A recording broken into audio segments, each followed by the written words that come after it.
সমাজের কল্যাণের জন্য, জাতির মুক্তির জন্য আল্লাহ রাব্বুল আলামিন কোরআন প্রেরণ করেছেন। আজও পর্যন্ত আমরা বুঝতে পারি না। যদি বুঝতাম তাহলে আমাদের প্রত্যেকের ঘরের সুন্নাত, এগুলো আমরা খুব ভালো করে বুঝি, এগুলো সুন্নাত।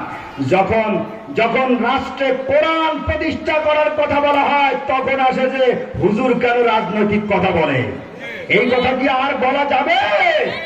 এই কথা চলবে না। পুরা কোরআন রাজনৈতিক ডিসকাশনে নিয়ে যা। আমার কথা বুঝছেন আপনারা? কোরআন এই তামাম বিশ্ব ভূমণ্ডলের মালিককে। এই সংবিধান কার? কোরআন নামক সংবিধান কার? আল্লাহ পাক যদি মালিক হয়, আল্লাহ হলেন মহারাষ্ট্রনায়ক। কি বলে ঠিক কিনা? রাজাধিরাজ, তার সংবিধান কোরআন।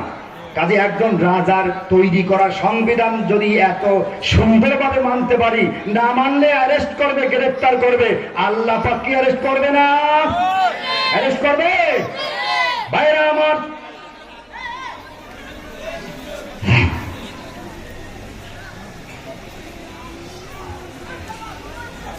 আল্লাহ পাক রব্বুল আলামিন কোরআন দিলেন, মানুষের ভাগ্যের পরিবর্তনের জন্য কোরআন দিলেন।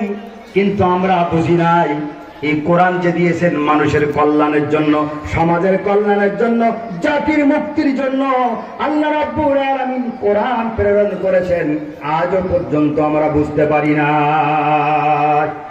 যদি বুঝতাম তাহলে আমাদের প্রত্যেকের দাওয়াত সমানে চলতেছে।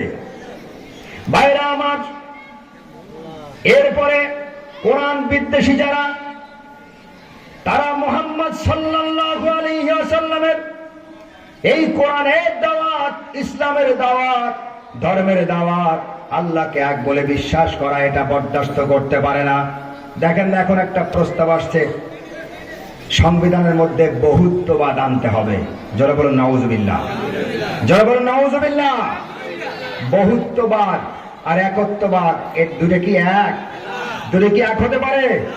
বহুত্ববাদ এটা মুসলিমদের বিষয়, এটা ঠিক কিনা? বহুত্ববাদ এটা মুসলমানদের বিষয়। আর এই বাংলাদেশ হলো মুসলমানদের বাংলাদেশ। এবার ঠিক কিনা? এই বাংলাদেশ স্বাধীন করা হয়েছিল মুসলমানদের বসবাসের জন্য, মুসলমানদের সুযোগ সুবিধার জন্য বাংলাদেশকে ভিন্ন করে দেওয়া হয়েছিল, যে তোমরা মুসলমান, তোমরা এই বাংলাদেশ নিয়ে তোমরা সেখানে থাকো। যখন স্বাধীন হয়েছিল তখনের ইতিহাস এটা।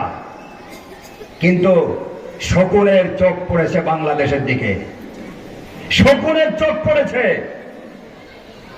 তারা বিভিন্ন কলা কৌশলে সেই আবু জেহেল, আবু লাহাবদের মতো বাংলাদেশে আমরা নিরাপত্তার সাথে বসবাস করতেছি। ভারত থেকে যারা এই সমস্ত অপপ্রচার করতেছে, তোমরা বন্ধ করে দাও, তোমরা বন্ধ করে দাও। আমার বন্ধুগণ, এটা হলো মুসলমানদের আদর্শ। আর যদি পরিপূর্ণভাবে কোরআন সুন্নাহর বিধান সংসদ থেকে শুরু করে প্রত্যেকটি পরিবারের ঘরে ঘরে চালু হতো, তাহলে এই দেশটা পুরা বাংলাদেশ জান্নাতের টুকরায় পরিণত হয়ে যেত। এই কোরআন সমাজে প্রতিষ্ঠিত হোক, রাজি আছি আমরা। আমরা চাই, কারা কারা চাই কোরআন প্রতিষ্ঠিত হোক, সমাজে প্রতিষ্ঠা হোক? কারা কারা চাই? দুই হাত উঁচু করে দেখায়। নারায়ে তাকবীর, নারায়ে তাকবীর। আল কোরআনের আলো, আল কোরআনের আলো, নারায়ে তাকবীর।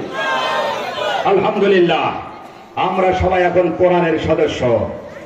কিসের সদস্য? আমরা কোরআনের সদস্য। যেহেতু আমরা সকলে স্বীকার করেছি, কোরআন সংসদ থেকে শুরু করে প্রত্যেকটি পরিবারের ঘর পর্যন্ত পৌঁছে যাক কোরআনের বিধান।